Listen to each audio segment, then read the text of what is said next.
हैं कि श्रम करके खाइए जो लो पार बसाए, नेक कमाई जो करे कभी ना निसफल जाए। कि मेहनत की करी हुई कमाई कभी विफल नहीं हो सकती, और जो वैसी कमाई हुई है जैसे नंबर 2 कमाई, तो उसमें कभी भी आपका भला होने वाला नहीं है। जिस प्रकार मान लो 1000 रुपये मुझे कहीं से पा जाए, या मैं दलाली करके थाने की कचहरी की कर ले आऊं, तो रास्ते में दोस्त मिल जाएंगे और वे कहेंगे चल दावत पर चल, तो जब उस दावत में ही वे पैसे सब खत्म हो जाएंगे, यानी कि घर मैं अपने बच्चों के लिए भी कुछ नहीं ला पाऊंगा, ऐसा भी हो सकता है। और मान लो 200 रुपए की मजदूरी करके जब आदमी घर आएगा तो अपने बच्चों के लिए कुछ ना कुछ ले करके आएगा, और शाम को ये सोचेगा मुझे इसमें से भी बचाना है, कल को दवा लानी पड़ जाए या बच्चों को फीस देनी पड़ जाए तो 200 रुपए में भी बरकत होगी, यानी कि 1000 रुपए में बरकत नहीं होगी। तो ये विचारधारा हमारे रविदास जी और तथागत गौतम बुद्ध ने हमको बताई है। और फिर बाबा साहब ने इस पर आर्टिकल बनाया 379, 3 वर्ष की जेल की सजा होगी, जुर्माना दोनों हो सकते हैं। लूट डकैती करोगे तो 390 और 391 आईपीसी की धारा लगेगी, 10 वर्ष की जेल जुर्माना दोनों साथ साथ हो सकती है। फिर कहा कामे सुमिच्छाचार वेरमणि सिक्का पदम समादयामि, कि मैं कामाचार दुराचार व्यभिचार से दूर रहने की शिक्षा ग्रहण करता हूँ। कामाचार का मतलब होता है कि कमचोरापन, मैं कमचोर लोगों की संगति में भी नहीं रहूंगा, क्योंकि जैसी संगति में बैठोगे ऐसी मेरे अंदर थोड़ी ना थोड़ी भावना आनी शुरू हो जाएगी, तो मैं उन लोगों में भी नहीं बैठूंगा। और दुराचार यानी कि मैं बुरे कर्म भी नहीं करूंगा। और फिर कहा बलात्कार, यानी कि मैं जो मेरी जीवन संगनी है उसी के साथ मैं वफादारी से रहूंगा, और जो मेरे जीवन महिलाओं को रहना जो मेरा पति, मैं उसके साथ ही वफादारी से रहूंगे, और मैं किसी के साथ भी अनैतिक संबंध नहीं बनाऊंगी। इस बात की शिक्षा ग्रहण करती हूँ। तो संत शिरोमणि गुरु रविदास जी कहते हैं कि सदाचरण अरुज श्रम साधना, जग में जिनके पास वाकई जीवन सफल भयो सतभाषे रविदास। रविदास जी ने कहा कि मैंने इन चीजों को, सत्य वचन को, सत्य बातों को, सत्य व्यवहार को, मधुरता को, भाईचारे को अपने जीवन में इस्तेमाल कर लिया है, और ये मैंने अच्छी तरह से प्रैक्टिकल में लाया हूँ, तो इससे हमारा जीवन सफल हो सकता है। फिर बाबा साहब ने इस पे आर्टिकल बनाने का काम किया, जो जार कर्म करेगा उस पे 491 आईपीसी की धारा लगेगी, और दंड 3 वर्ष की जेल जुर्माना हो सकता है। बलात्कार करेगा तो 376 आईपीसी की धारा लगेगी, 7 वर्ष की जेल और जुर्माना भी साथ साथ हो सकता है। तो इस बात को बाबा साहब ने पक्का कर दिया। फिर कहा मूसावादा वेरमणि सिक्का पदम समादयामि, कि मैं झूठ और निंदा चुगली से दूर रहने की शिक्षा ग्रहण करता हूँ, यानी कि मैं किसी की निंदा नहीं करूंगा, मैं झूठ नहीं बोलूंगा, और मैं किसी की चुगली नहीं करूंगा। अगर चुगलखोर कोई आदमी होगा तो उसको लोग बाग ये कहेंगे ये तो चुगली करता फिरोजा, इसको दौरे बैठाना नहीं चाहिए, यहाँ की बात यहाँ और वहां की बात वहां लगाने का काम करता है। और कहा मैं झूठ नहीं बोलूंगा। झूठ बोलने का मतलब है अगर कोई झूठ बोलता है तो ज्यादा दिन छुपने वाला नहीं है।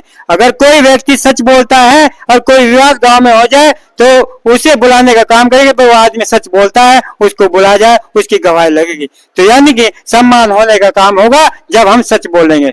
तो ये हमारे तथागत गौतम बुद्ध ने कहा। फिर रविदास जी ने कहा सत्यमति तागिए जो लोग घट में प्राण, सत्य विष्ट करे जगत में सदा होत है अपमान। अगर सच्चाई को कभी भी किसी कीमत पर त्यागना नहीं चाहिए। जो सत्य से दूर हट जाता है उसका जीवन उसका सम्मान उसका मान होना बंद हो जाता है। इसलिए हमें जो सच्चाई से भी नहीं छुपना चाहिए, मुकरना नहीं चाहिए, हमें सत्य वही रहना चाहिए। बाबा साहब ने इस पर आर्टिकल बनाया, जो छल करेगा उस पर 420 की आईपीसी की धारा लगेगी, 7 वर्ष की जेल की सजा होगी। और मिथ्या साक्ष्य गढ़ेगा तो 191 और मिथ्या साक्ष्य गढ़ेगा तो 192 आईपीसी की धारा लगेगी और 7 वर्ष की जेल होगी, जो दंड भी साथ साथ हो सकता है। तो इस बात को हमारे महापुरुषों ने कहा। फिर कहा सुरा मेरी मध्य पमाद ठाना सिक्का पदम वेरमणि, तो कहा कि कच्ची पक्की शराब भांग धतूरा जो नशीली चीजें मैं उससे दूर रहने की शिक्षा ग्रहण करता हूँ। तो रविदास जी भी इसी बात को कहते हैं, रविदास जो जिब्बा स्वाद बस मांस मदिरा खाए, नायक जीवन मारने बदले अपना शीश कटाए। कि जो दूसरे का शीश काट रहे हो, अपने एक सुही गुबो को देखना कितना दर्द होता है। तो हमें जो है अपने जीवन को इस प्रकार बना के रखना कि हमें शराब नहीं पीना। शराब पीने वाले की हालत क्या होगी ये भी आप लोग देख रहे हो। मान लिया एक आदमी यो कहते हैं अच्छे आदमी को एक पौवा दे दे, अभी मैं इसका इलाज करता हूँ, अभी उसका इलाज करता हूं, और वो पी करके पूरे मोहल्ले में गाली देने का समाज को काम करता है। तो इसको रोकने के लिए बाबा साहब ने आर्टिकल बनाया 272, जो नशीले पदार्थ का सेवन करेगा उस पर 272 आईपीसी की धारा लगेगी। क्या कहते हैं कि उसको पुलिस वाले नहीं ले जाते, अगर आपको गाली दे रहा है तो तुरंत फोन करिए पुलिस पर, पुलिस आएगी वो आर्टिकल दिखाने का काम करना, और कह देना अगर तुम जो है इस धारा के अंदर इसको नहीं ले जाओगे और इसके खिलाफ कार्रवाई नहीं करोगे तो हम आपके खिलाफ कार्रवाई करेंगे, और उनकी भी वीडियो बनाना और उसकी भी वीडियो बना लेना। और बिक्री करोगे तो 6 महीने की सजा होगी, 1000 रुपए का जुर्माना होगा, और मिलावट करोगे नशीले पदार्थों में तो 275 276 आईपीसी की धारा लगेगी, तो जुर्माना भी साथ साथ हो सकता है, 6 महीने की सजा होगी। तो ये हमारे महापुरुषों की विचारधारा है।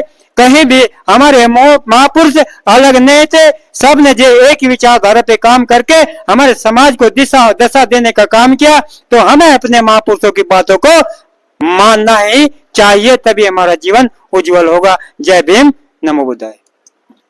तो देख सकते हैं दोस्तों, जो ये आप इन्होंने बातें बताई है, बहुत अच्छी बात बताई है। अगर कोई भाई मेरी वीडियो बहुत अच्छी तरीके से सुनेगा या देखेगा तो उस वीडियो के बारे में उसी माध्यम से इन्हें पता लगेगा आपको भी कि हाँ इन्होंने क्या बात ज्ञान की बताई है, क्या नहीं बताई है। क्योंकि दोस्तों जो इन्होंने ज्ञान की बात बताई वो कोई नहीं बता सकता, लेकिन हाँ मैं ये कहना चाहता हूँ कि आपको भी जरूर आना चाहिए और आके बैठ के श्रद्धा में जो भी आप सुनोगे कहोगे वो सबसे बढ़िया बात मानता हूँ। क्योंकि इन्होंने जो बात बताई है मेरे दिल को छू गई है। हमें जो बुद्ध विहारों का निर्माण ज्यादा से ज्यादा करना पड़ेगा, क्योंकि शिक्षा का केंद्र, हम यहाँ से शिक्षा का जो है प्रचार प्रसार करने का काम करते हैं। और यहाँ स्वास्थ्य की भी हम जो है हमारी योजना है कि यहाँ फ्री जैसे स्वास्थ्य उपलब्ध कराया जाए, ये हमारी योजना है। लेकिन अगर समाज का सहयोग हुआ, समाज ने हमारा साथ दिया तो हम आगे बढ़ेंगे। जितना भी समाज हमें सहयोग करेगा उतने हम आगे बढ़ेंगे, क्योंकि आपका शिक्षा सरकार ने छीन ली गई है और उसको सब जानते हैं कि क्या रणनीति चल रही है। यानी 28,000 के लगभग स्कूल बंद कर दिए गए हैं और जो है 5,000 मर्ज कर दिए गए। तो आप लोगों को समाज को अपने सिस्टम खड़ा करना पड़ेगा। बहुत ही अच्छी है और बहुत ही बढ़िया लगी है, मेरे मन को तो भा गई है। दोस्तों मैं सबसे मेन बात ये कहना चाहता हूँ, वीडियो थोड़ी लंबी है लेकिन जरूर देखना, क्योंकि मैं जो ये बातें बताई है इन्होंने वास्तव में ज्ञान की बात है। क्योंकि स्कूल बंद करने से या मंदिर बंद करने से कोई अगर किसी को कोई हासिल होता है तो उस चीज के बारे में बताएं। लेकिन सबसे मेन बात क्या है दोस्तों, इसमें पड़ेगी आपको एक बार और बताना। लोकेशन जो है आप पूछना जब सुक्काताल में आ जाए कि समनदास जी का आश्रम कहाँ है, और समनदास जी के आश्रम से थोड़ा आगे चल के कबीर दास जी का आश्रम पड़ता है, उसके ठीक सामने बुद्ध विहार है, एकता बुद्ध विहार। और ये एकता बुद्ध विहार जो है फिरोजपुर के नाम से भी जाना जाता है। तो ये लोकेशन पड़ती है फिरोजपुर के नाम से, आपको एकदम ठीक डायरेक्टली मिल जाएगी समनदास जी के मंदिर से आगे चल के। तो दोस्तों जय भीम क्रांति।